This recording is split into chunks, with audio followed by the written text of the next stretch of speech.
Assalamualaikum warahmatullahi wabarakatuh. Selamat pagi teman-teman. Salam tingwe juga semuanya. Mudah-mudahan sehat semuanya. Jadi kemarin ada yang tanya soal kutu atau di tempat saya itu adalah ciu, yang dimana itu muncul pada daun tembakau. Kadang sering muncul ya teman-teman. Dan biasanya kutu itu sering muncul pada daun tembakau yang karakternya masih muda, dan biasanya tembakau itu memiliki karakter yang bagus. Kemudian, bagaimana cara ngilangin kutu pada daun tembakau itu sendiri? Sebenarnya, cara ngilangin kutu pada daun tembakau itu sendiri atau ngilangin ciu itu sangat mudah ya teman-teman. Jadi bagaimana caranya?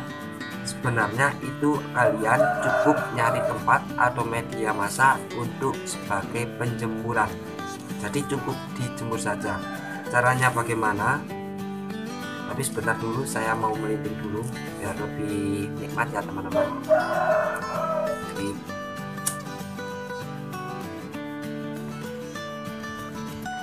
wow, mantap. Jadi kalian cukup cari tempat atau media penjemuran, terserah tempatnya seperti apa. Jadi seandainya ini tempat atau media penjemuran ya teman-teman, jadi tembakonya itu cukup diletakkan pada atasnya seperti ini, kemudian dijereng atau dibuka lebar seperti ini.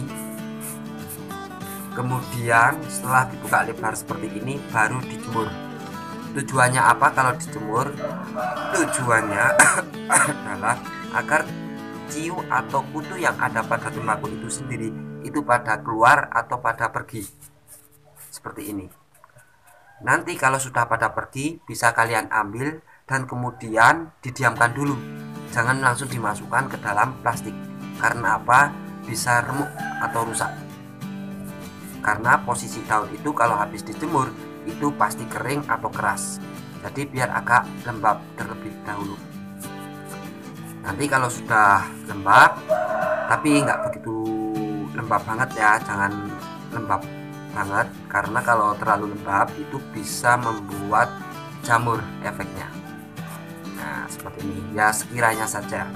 Setelah agak begitu lembab, bisa kalian dimasukkan ke dalam plastik kembali. Jadi seperti itu ya teman-teman. Apakah ada efek rasa atau perubahan rasa jika tembakau itu terkena kutu? Jika tembakau itu terkena kutu sebenarnya itu tidak ada efek rasa. Cuma saja kalau sebagian orang ada yang risih, ketika dihisap itu ada suara kemeritiknya. Atau mungkin kalau lihat ciunya itu sendiri kemudian kok dihisap itu agak risih.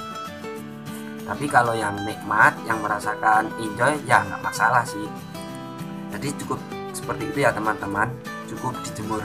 Jadi kalian cuma nyari media penjemuran, kemudian dijereng atau dibuka lebar agar kutunya itu pergi.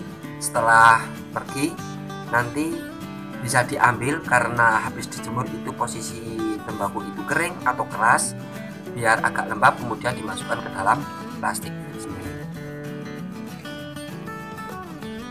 Jadi mudah kan teman-teman, simpel saja. Biasanya tembakau yang terkena kutu itu tembakau yang masih muda dan sebagian memiliki kualitas yang bagus. Kemarin juga sama tembakau saya ini juga ada kutunya. Jadi sama saya tembakau itu cukup saya jemur, kemudian kutunya itu pergi. Setelah pergi baru saya masukkan ke dalam plastik, tapi setelah dilembabin terlebih dahulu seperti itu. Tapi jika kalau yang ada kutunya, sebagian orang ada yang bilang gurih, tapi itu nggak masalah sih, soalnya soal lidah itu berbeda-beda ya setiap orang. Jadi ini kalau yang risih dengan kutu itu cukup dijemur saja. Jadi simpel kan, nggak sulit-sulit amat. Soalnya kemarin juga ada teman saya ya, itu malah pesan yang ada kutunya. Mas, kalau yang ada kutunya ada enggak? Kemarin ada, sudah saya jemur kemudian hilang. Loh, kok dijemur segala? Enggak usah saya ambil. Soalnya biasanya kalau tembakau itu yang ada kutunya atau ciunya itu karakter rasanya itu gurih ya, gurih seperti itu. tapi setiap orang itu berbeda-beda ya teman-teman. Nanti cukup seperti ini ya teman-teman, cukup seperti ini, kemudian dijemur. Setelah kutunya pergi, nanti diambil, didiamkan dulu, baru dimasukkan ke dalam plastik. Oke, jadi cukup seperti itu ya teman-teman. Mudah-mudahan bermanfaat sharing-sharing ini. Salam